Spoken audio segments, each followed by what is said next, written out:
Bakit ang isang simpleng bahay ay nagdala ng lihim na pagbabago sa akin? Hello, ako si Marikit, 29 na taong gulang. Isang simpleng babae mula sa bayan ng San Mateo, Rizal. 6 na taon na kaming kasal ni Carlo, isang driver na madalas magbiyahe sa gabi sa mga probinsya ng Calabarzon.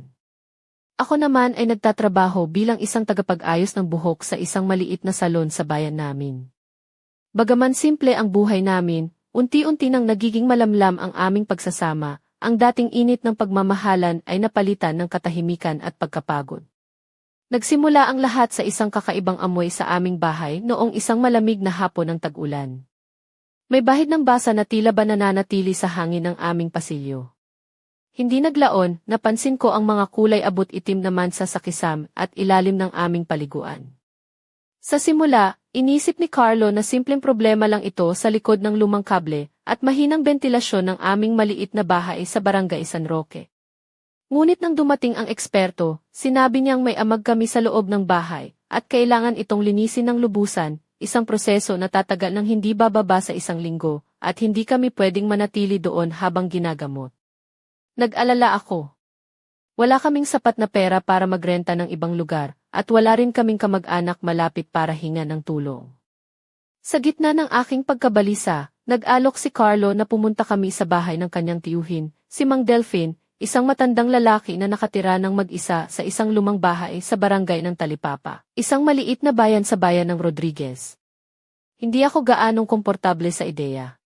Nakita ko si Mang Delfin ng ilang beses lang sa mga pagtitipon ng pamilya. Tahimik siya, may mabigat na titig at medyo magaspang ang boses.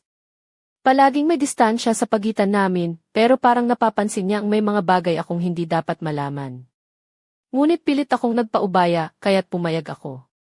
Pagdating namin sa bahay ni Mang Delfin, sinalubong kami ng malamig na hangin at amoy ng lumang kahoy. Ang mga pader ay yari sa kahoy, may mga kortinang burda na may mga bulaklak na pilay na kulay, at mga lumang wallpaper na unti-unting kumupas. Ibinigay niya sa amin ang maliit na kwarto sa attic, makitid ngunit may kakaibang aliwalas. May salamin sa buong tangkad ng katawan, isang lumang kama na may mga spring, at isang karpet na nakadikit sa dingding. Parang bumalik ako sa aking pagkabata, pero may kakaibang dilim sa paligid. Sa gabi, umalis si Carlo para sa kanyang gabi ang biyahe papuntang Antipolo. Naiwan ako kasama si Mang Delfin. Inalok niya akong uminom ng tsaa sa kusina. Napansin ko na kahit matanda na siya, matatag pa rin ang kanyang pangangatawan, malapad ang mga balikat at maayos ang pagkakasuklay ng kanyang buhok. Mas malambing ang kanyang tinig kumpara sa huli kong alaala sa kanya. Halos hindi kami nag-usap pero tila tumitig siya sa akin ng mas matagal kaysa sa inaasahan. Sinubukan kong baliwalain ang kakaibang pakiramdam ng pagiging komportable sa bahay na iyon, kahit na nanginginig ako sa kaba. Hindi ako makatulog buong gabi. Mula sa ibaba, naririnig ko ang mga tunog ng telebisyon, mga kaluskos na parang may naglalakad na walang sapin sa sahig. Dahan-dahan akong bumaba sa kusina at nakita ko siya, nakapajama, nakatayo sa tabi ng bintana habang naninigarilyo. Nagtagpo ang aming mga mata at hindi niya inalis ang tingin. Hindi ka makatulog, tanong niya. Tumango ako. Lumapit siya, kumuha ng baso ng tubig at iniabot sa akin. Nang dumampi ang kanyang kamay sa akin, may kuryenteng dumaloy sa buong katawan ko. Iba ang katahimikan dito sa gabi, ang sabi niya. Parang may bulong ang bahay. Hindi ako sumagot. Bumalik ako sa kwarto, ngunit hindi na ako nakatulog. Ang katawan ko ay ginigising ng kakaibang pakiramdam na hindi ko maipaliwanag. Sa umaga, ako ang unang bumangon habang si Carlo ay mahimbing pa sa pagtulog matapos ang mahaba niyang gabi ang biyahe. Nakasando lang ako at shorts na medyo lumalambot na, at ang mga paa ko ay nakasuot ng simpleng tsinelas na gawa sa goma. Lumabas ako sa kwarto at naglakad papunta sa maliit na hardin sa likod ng bahay. Ang damo ay basa pa ng hamog at ang hangin ay malamig at sariwa. Doon ko nakita si Mang Delfin na abala sa pagtatanim ng mga bulaklak sa isang sulok ng bakuran. Nang mapansin niya ako, bahagyang nagbago ang kanyang mga mata, parang mailihim na naglalaro sa kanyang titig, tila ba ako ay isang di inaasahang bisita sa kanyang mundo. Lumapit siya sa akin at inabot ang isang pulang presa ng strawberry na parang bagong pitas mula sa halaman. Kumuha ako at hindi na nagdalawang isip, ngumunguya ng may tamis at katas na tumutulo sa mga daliri ko. Hindi niya inalis ang tingin niya sa akin habang ginagawa ko ito. Matapos ang ilang sandali, tumango siya ng bahagya at pumasok sa loob ng bahay. Ako naman ay bumalik sa kwarto, nararamdaman ang basa pa rin ng hamog sa balat ko sa ilalim ng aking blouse. Ngunit may kakaibang init na unti-unting sumisiklab sa dibdib ko, hindi dahil sa lamig, kundi sa hindi ko maipaliwanag na damdamin. Sa ikatlong araw namin doon, unti-unting nagbago ang daloy ng aming mga araw. Si Carlo ay lalong naging abala sa kanyang mga gabi ang biyahe, at mas madalas na natutulog sa umaga, habang ako ay mas madalas na naiwan mag-isa kasama si Mang Delfin. Hindi namin ito pinag-usapan ng malaliman, ngunit ramdam ko ang tensyon, isang kakaibang alon ng enerhiya na dumadaloy sa bawat tingin, bawat di sinasadyang haplos na dumadaan sa aming mga kamay. Parang may hindi sinasabi, isang lihim na nagtatago sa pagitan namin. Isang gabi, napakainit ng pakiramdam sa kwarto sa atik. Nakahiga ako sa kama na nakasuot ng manipis na panyo na may mahabang lailayan, gawa sa manipis na koton na may bordang palda sa dibdib. Isa ito sa mga damit na suot ko lang sa bahay, madalas kapag nagre-relax ako sa gabi. Hindi ko maintindihan kung bakit ko ito sinuot ngayong gabi, o baka naman alam ko, pero ayokong aminin sa sarili ko. Nang pumasok si Carlo sa kanyang gabi ang biyahe, nanood ako ng ilang sandali sa bintana hanggang sa marinig ko ang mahina at magalang nakatok sa pinto. Marikit, gising ka pa ba? Ang boses ni Mang Delfin mula sa labas. Nakailaw pa rito. Baka may problema ka. Okay lang po, sagot ko ng mabilis ngunit may halong pag-aalinlangan. Nagpakulo lang ako ng tsaan na pampatulog. Pagbukas ko ng pinto, nakita ko siyang nakasuot ng mahabang damit panloob na gawa sa lumang tela, walang tsinelas, hawak ang 2 tasa ng tsaa. Nilapitan niya ako at imbitahan akong sumama sa veranda. Sa labas, amoy ng mint at tabako ang umuusbong sa malamig na hangin. Umupo kami sa maliit na mesa sa ilalim ng isang kumukutitap na bombilya na nakasabit sa isang manipis na kable. Ang ilaw ay parang nanginginig sa hangin. Tumingin siya sa akin ng kakaiba, hindi bastang mapangahas, kundi may malambing na pagtitig na tila nagmamalasakit. Parang nasa hawla kang ibon dito, Marikit.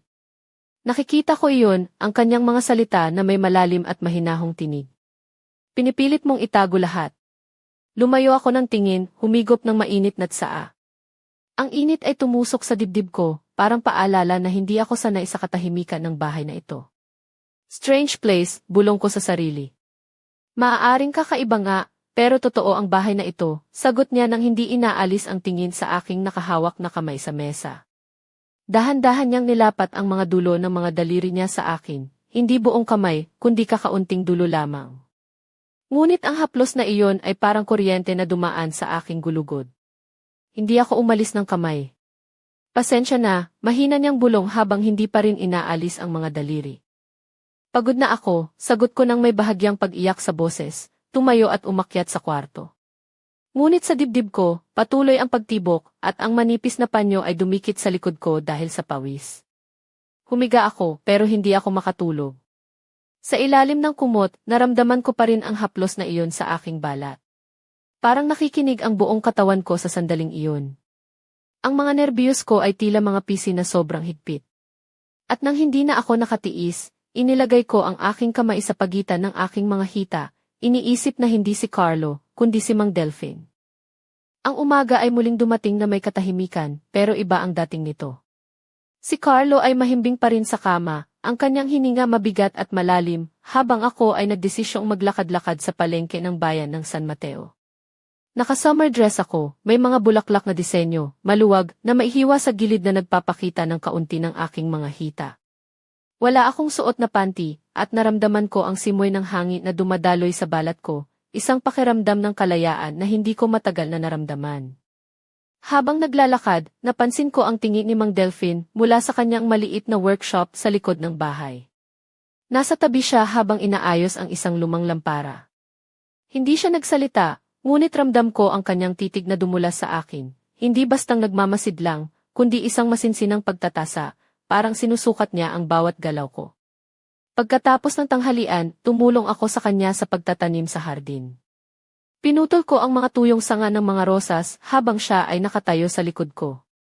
Bigla siyang lumapit at inayos ang aking sombrero, ang kanyang mga daliri ay dahan-dahang humawak sa batok ko, at ang kanyang palad ay nanatili sa aking liig. Sobra kang nalantad sa araw. Gusto mo ba ng cream? Tanong niya ng mahinahon. Sagot ko nang hindi na nag-iisip pa. Umupo ako sa isang lumang bangko sa lilim ng punong kahoy. Unti-unting inalis ko ang mga strap ng aking dress at ibinaba ito hanggang sa aking baywang. Si Mang Delphine ay naupo sa likod ko at dahan-dahang pinahid ang cream sa aking likod. Ang kanyang mga daliri ay mainit, malakas, at nag-iwan ng malambot na baka sa balat ko. Pakiramdam ko ay may kuryenteng dumadaloy mula sa aking balikat hanggang sa aking puwitan. Huminga ako ng malalim, ngunit walang nangyari sa pagitan namin, walang halikan o anumang bagay na maaaring tawaging paglapit. Ngunit ang init sa aking mukha at ang tumitibok na puso ko ay nagsabi ng iba. Nang matapos siya, tumayo siya ng tahimik at umalis, iniwan akong nakaupo na may pulang pisngi at pusong naguguluhan. Nang bumalik si Carlo mula sa kanyang pagtulog, nagkita kami sa veranda kasama si Mang Delphine. Nag-usap si Carlo tungkol sa kanyang biyahe, nagtawa at tila masaya sa labas. Si Mang Delphine naman ay tahimik na nakikinig, pero napansin ko kung paano niya palihim na tinititigan ang aking liig, dibdib, at mga tuhod sa tuwing nagbabago ako ng posisyon sa upuan. Parang hinahaplos niya ako sa isip at ako ay pumapayag dito, kahit na hindi ito sinasabi. Isang malalim at lihim na koneksyon ang unti-unting umuusbong sa pagitan namin na hindi ko pa lubos na naiintindihan. Ang bawat araw ay tila isang paglalakbay sa isang mundong hindi ko inaasahan na mararanasan. Hindi ko malilimutan ang gabi na iyon. Ang hangin sa kwarto sa atik ay tila naging mas makapal, halos hindi na ako makahinga sa init na bumabalot sa paligid. Nakahiga ako sa kama, nakasuot ng manipis na panyo na may bordang palda sa dibdib, isang damit na karaniwan ko lang suotin kapag nasa bahay ako, sa ilalim ng aking balabal. Hindi ko maintindihan kung bakit ko ito sinuot, o baka alam ko pero ayokong aminin sa sarili. Malakas ang tibok ng puso ko nang marinig ko ang mahinang tatakbo sa pinto. Marikit, gising ka pa ba? Ang boses ni Mang Delphine mula sa labas. Nakailaw pa ang kwarto mo. Baka may problema ka. Okay lang po, sagot ko ng mabilis, pero ramdam ko ang kaba sa aking boses. Nagpakulo lang ako ng tsaa para makatulog. Pagbukas ko ng pinto, nakita ko siyang nakasuot ng mahabang damit panloob, walang tsinelas, hawak ang 2 tasa ng tsaa. Hinimok niya akong sumama sa veranda. Sa labas, amoy mint at tabako ang naghalo sa malamig na hangin. Umupo kami sa maliit na mesa sa ilalim ng natutulog na bombilya na nakasabit sa kable. Nanginig ang liwanag sa hangin. Tumingin siya sa akin ng kakaiba, hindi bastang mapangahas, kundi may malambing na pagtitig na tila nagmamalasakit. Parang nasa hawla kang ibon dito, Marikit. Nakikita ko yon, ang kanyang malalim at mahinahong tinig. Pinipilit mong itago lahat. Lumayo ako ng tingin at humigop ng mainit na tsaa. Pakiramdam ko ay sobrang init nito, parang paalala na hindi ako sanay sa katahimikan ng bahay na ito. Maaaring kakaiba nga, pero totoo ang bahay na ito, sabi niya nang hindi inaalis ang tingin sa aking kamay na nakahawak sa mesa. Dahan-dahan niyang nilapat ang mga dulo ng mga daliri niya sa akin, hindi buong kamay, kundi kakaunting dulo lamang. Ngunit ang haplos na iyon ay parang kuryente na dumaan sa aking gulugod. Hindi ako umalis ng kamay. Pasensya na, mahina niyang bulong habang hindi pa rin inaalis ang mga daliri. Pagod na ako, sagot ko nang may bahagyang pag-iyak sa boses, tumayo at umakyat sa kwarto.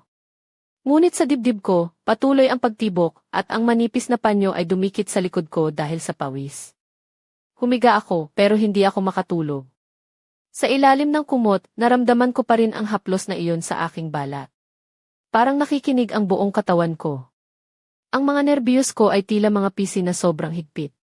At nang hindi na ako nakatiis, inilagay ko ang aking kamay sa pagitan ng aking mga hita, iniisip na hindi si Carlo, kundi si Mang Delphine. Sa paglipas ng gabi, ang bawat sandali ay tila lumalalim ang tensyon sa pagitan namin ni Mang Delphine. Hindi ko mawari kung paano ito nangyari, pero unti-unting napalapit kami sa isa't isa nang hindi man lang namin napapansin.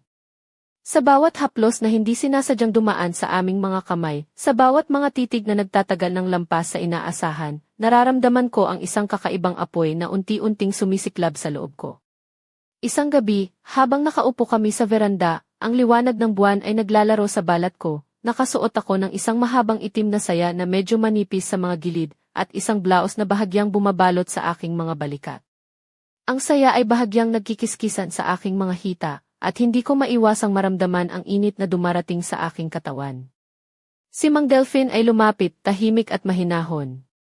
Hawak niya ang aking kamay at hindi niya ito iniangat, kumikilos lamang ng dahan-dahan, parang sinusubukan niyang unawain ang bawat paggalaw ng aking mga daliri. Ang kanyang mga mata ay puno ng lalim, may halong pag-aalala at pagnanasa. Marikit, alam kong mahirap ang lahat ng nangyayari, ang sabi niya ng mailambing sa boses. Pero hindi mo kailangang mag-isa sa mundo na ito. Hindi ko masabi kung anong naramdaman ko. Ang puso ko ay tila sumabog sa dibdib at ang mga luha ay nagtagumpay na bumagsak mula sa aking mga mata. Hindi ko maipaliwanag ang damdaming iyon, isang halo ng kalungkutan, pagnanasa, takot at pag-asa. Hindi kami nagsalita ng ilang sandali, nagtagpo ang aming mga mata, at sa isang iglap, naramdaman ko ang kanyang mga labi na dahan-dahang humaplos sa aking pisngi, ang init ng kanyang paghinga sa aking bala. Ang mundo ay tila huminto at tanging ang aming mga puso ang nag-uusap. Ngunit bago pa man lumalim ang gabing iyon, naramdaman ko ang bigat ng katotohanan na bumabalot sa akin. Si Carlo, ang asawa ko, ay nasa malayo, naglalakbay pa rin sa kanyang mga gabi ang biyahe. At ako, narito, nalulunod sa isang lihim na apoy na hindi ko inaasahan. Sa kabila ng lahat, alam kong hindi ito ang tamang landas. Ngunit ang bawat sandali kay Mang Delphine ay isang pahinga mula sa realidad na unti-unting kumakawala sa aking mga kamay. Hindi ko inaasahan na dadalhin ako ng mga pangyayaring iyon sa ganito kalalim na sitwasyon. Sa bawat sandali na lumilipas sa bahay ni Mang Delphine, ramdam ko ang isang kakaibang tensyon na humahawak sa akin, parang isang lihim na apoy na unti-unting sumisiklab sa loob ko. Nakakabigla kung gaano kabilis ang mga pangyayari, mula sa simpleng pag-aalaga, sa mga dahan-dahang haplos, hanggang sa mga titig na parabang naglalaman ng daang salaysay. Hindi ko maiwasang mag-isip kung paano sana ito nagbago kung nagkaroon kami ng mas bukas na komunikasyon ni Carlo. Siguro kung naglaan kami ng panahon upang muling balikan ang aming mga pinagsamahan, baka hindi ako napadpad dito. Ngunit ang aming pagsasama ay unti-unting napalayo, isang tahanan na puno ng katahimikan at pagkapagod, kung saan pareho kaming namumuhay sa magkaibang mundo, siya sa kanyang biyahe, ako sa bahay na unti-unting nilulubha ng amag. Hindi ko rin maipaliwanag kung paano si Mang Delphine, sa kabila ng kanyang malamig na unang impresyon, ay naging isang tao na nagbibigay ng kakaibang aliw at ginhawa. Ang kanyang mga mata, na dati kong inakala na may tinatago, ay naglalaman pala ng isang malalim na pangunawa at pag-aalaga na hindi ko naramdaman sa loob ng mahabang panahon. Ngunit sa likod ng lahat ng ito, nananatili ang takot na baka masira ang lahat, na baka mawala ang lahat ng dati naming pinagsamahan ni Carlo. Ang pangyayari ay isang apoy na sumiklab sa gitna ng katahimikan, at ngayon ay ako ang nahuli sa gitna ng apoy na iyon, hindi sigurado kung paano ako makakalabas. Habang iniisip ko ang mga ito, naalala ko ang mga salita ni Mang Delphine, hindi mo kailangang mag-isa. Ngunit paano kung ang pagsuko sa apoy na ito ay magdudulot ng mas malaking sugat kaysa sa dati? Paano kung ang lihim na ito ay maging dahilan ng pagkawasak ng lahat? Sa kabila ng takot, ramdam ko rin ang isang hindi maipaliwanag na pagnanais na tuklasin ang mga hangganan ng aking sarili, isang paglalakbay na puno ng panganib. Ngunit puno rin ng pag-asa na muling makilala ang isang bahagi ng aking pagkatao na matagal nang naisantabi. Hindi ako makapaniwala sa nangyari sa akin. Ang mga sandaling inakala kong simple at panandalian lang ay nagbukas ng pinto sa isang mundo na hindi ko inaasahan. Isang gabi, habang nag-aayos ako sa veranda, napansin kong papalapit si Mang Delphine nang may kakaibang titig sa kanyang mga mata, hindi na lamang pagkalinga, kundi maihalong pagnanasa at pag-aalinlangan. Marikit, ang mahina niyang panawagan, may sasabihin ako sa'yo na matagal ko nang itinatago. Lumapit siya ng dahan-dahan, ang kanyang mga kamay ay nanginginig ng bahagya, habang hinahawakan ang aking mga balikat. Hindi ito madali para sa akin, pero kailangan kong maging tapat. Nang tumitig ako sa kanya, naramdaman ko ang bigat ng kanyang mga salita. May mga bagay akong hindi mo alam tungkol sa buhay ko, patuloy niya. Hindi ako palaging nag-iisa tulad ng iniisip mo. May mga kwento ako na tinatago, mga lihim na hindi ko nais ipaalam. At isa sa mga iyon ay ang tunay kong nararamdaman para sa iyo. Hindi ko alam kung paano tumugon. Ang puso ko ay parang sinuntok, mabilis ang tibok, at ang buong katawan ko ay nanginginig. Mang Delphine, hindi ako sigurado kung ano ang nararamdaman ko, sagot ko ng maihalong takot at pag-aalinlangan. Ang nangyayari sa pagitan natin ay komplikado, at hindi ko alam kung saan ito patungo. Ngunit hindi pa doon nagtapos ang gabi. Habang nag-uusap kami, naramdaman ko ang bigat ng mga salita niya, at sa isang iglap, ang kanyang mga labi ay dahan-dahang lumapit sa aking pisngi, at pagkatapos ay sa aking mga labi. Hindi ko ito inasahan, ngunit hindi rin ako tumalikod. Parang pinahintulutan ko ang sarili ko na maramdaman ang init ng kanyang pag-ibig, kahit na ito ay puno ng mga komplikasyon. Sa gitna ng aming paglapit, naramdaman ko rin ang pagkasira ng mga hangganan na matagal kong kinatigan. Ang mundo ko ay nag-iba, at ang mga tanong ng katapatan, pag-ibig, at katotohanan ay nagsimulang bumalot sa akin ng mas mahigpit. Hindi ko alam kung paano ko haharapin ang bukas, ngunit alam ko na ang gabing iyon ay isang punto ng pagbabago. Isang paglalakbay na hindi ko na kayang pigilan pa. Hindi ko pa rin mawari kung paano nangyari iyon, pero biglang nagbago ang lahat sa gabing iyon. Pagkatapos ng matagal naming pag-uusap ni Mang Delphine sa veranda, habang ang buwan ay sumilip sa mga ulap, ang kanyang mga kamay ay dahan-dahang humawak sa akin ng mas matagal kaysa dati. Hindi na ito simpleng haplos lang, parang mailihim na apoy na nagliliyab sa pagitan namin. Pagdaka, naramdaman ko ang kanyang mga labi na humaplos sa aking liig, at unti-unting bumaba sa aking balikat. Ang bawat galaw niya ay puno ng paninindigan, pero may kalambingan na nagsisilbing pahina ng isang lihim na nobela. Hindi ko matanggap sa umpisa, ngunit hindi ko rin tinuligsa ang init na unti-unting sumalubong sa aking balat. Hindi namin pinuntahan ang kwarto, nanatili kami sa veranda, sa ilalim ng mga bituin. Ang bawat halik at haplos ni Mang Delphine ay nagdulot ng kakaibang kilabot sa aking katawan, isang pakiramdam na matagal ko nang hinahanap, ngunit hindi ko inakala na mararanasan ko sa isang lugar na tila nakalimutan na ng panahon. Ngunit sa kabila ng lahat, naramdaman ko ang bigat ng aking konsensya.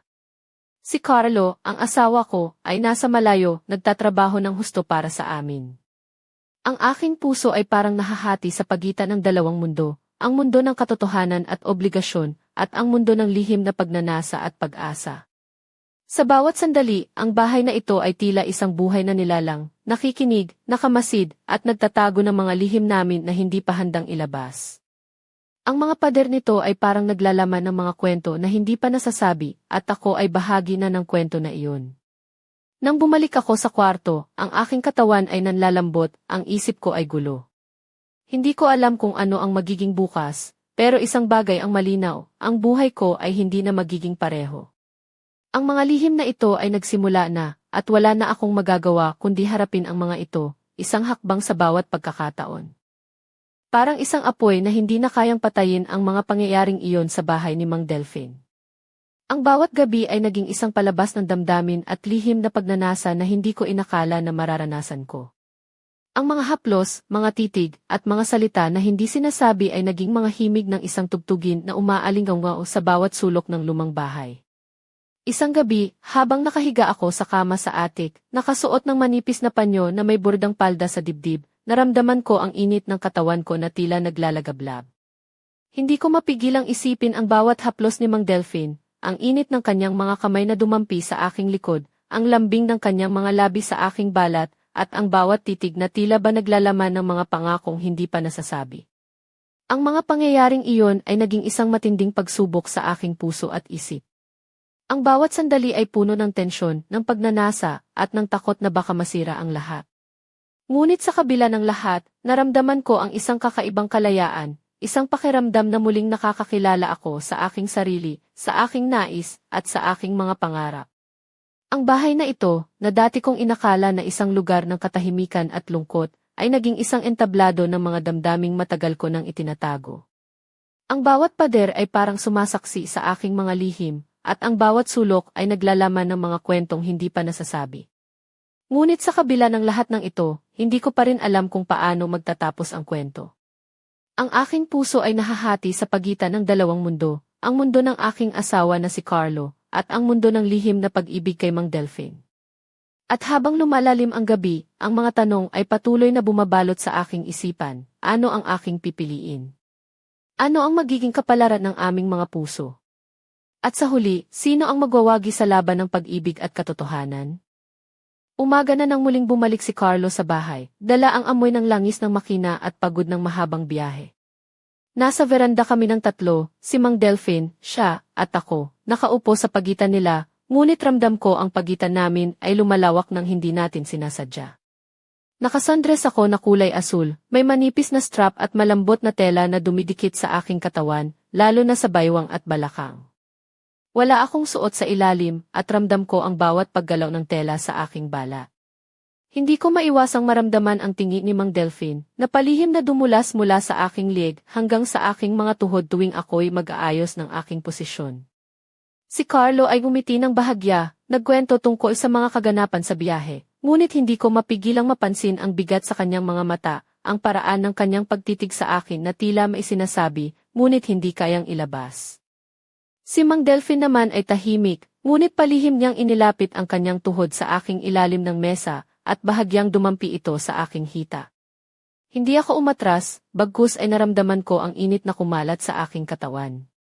Pagkatapos ng hapunan, umalis si Carlo na maagang matulog. Naiwan kami ni Mang Delphine sa veranda, ang buwan ay sumilay sa aming mga mukha na puno ng lihim. Nilapitan niya ako at nilagay ang balabal sa aking mga balikat. Ang kanyang mga kamay ay dahan-dahang dumulas sa aking braso, at ang kanyang titig ay puno ng pangako at pagnanasa. Alam mo, Marikit, bulong niya, may mga bagay na hindi mo pa naunawaan sa sarili mo pero nandito ako para gabayan ka. Hindi ko na kinaya.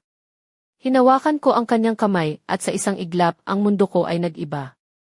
Ang mga hangganan ng aking katapatan, ng aking puso, at ng aking mundo ay nagsimulang maglaho. Sa likod ng liwanag ng buwan, naramdaman ko ang apoy ng isang bagong simula, ngunit may kasamang takot at pangamba. Kinabukasan, nagising ako na may malamig na pawis sa katawan, hindi dahil sa init, kundi dahil sa bigat ng mga desisyong kailangan kong harapin. Si Carlo ay nakahandang umalis, ngunit bago siya bumalik sa biyahe, nakita ko siya sa salamin, may mga matang puno ng tanong at lungkot. Hindi kami nag-usap ng mahaba, at sa sandaling iyon, alam ko na may nasira na sa pagitan namin. Isang linggo ang lumipas, at nagkahiwalay kami ni Carlo ng maayos, walang sigawan o tampuhan, isang tahimik na pagtatapos sa isang kwento na hindi na kayang pagdugtungin pa. Lumipat ako sa isang maliit na apartment sa bayan ng Antipolo, nagsimula ng bagong trabaho bilang tagapangasiwa sa isang fitness center. Ngunit kahit gaano ko pilit kalimutan, ang mga alaala ng bahay ni Mang Delphine, ang kanyang mga haplos, at ang mga lihim na gabi ay nananatili sa aking katawan at puso. Hindi na kami nagkausap ni Mang Delphine, at hindi rin ako gumawa ng hakbang upang hanapin siya. Ngunit sa bawat gabi bago ako makatulog, pakiramdam ko ay naririnig ko ang mahina niyang bulong, at nadarama ang kanyang kamay na dahan-dahang dumadampi sa aking bala. Parang siya ang bahay na ito, isang lihim na nagtatago sa dilim, isang kwento na hindi pa tapos, isang apoy na hindi pa namamatay. Ano nga ba ang susunod na kabanata ng aking buhay? Hanggang kailan ko madadala ang apoy na ito sa sarili ko? At sa anong punto ako magpapasya kung saan talaga ako kabilang, sa nakaraan o sa hinaharap? Ang mga tanong na ito ay patuloy na sumisiklab sa akin, naghihintay ng sagot sa dilim ng gabi.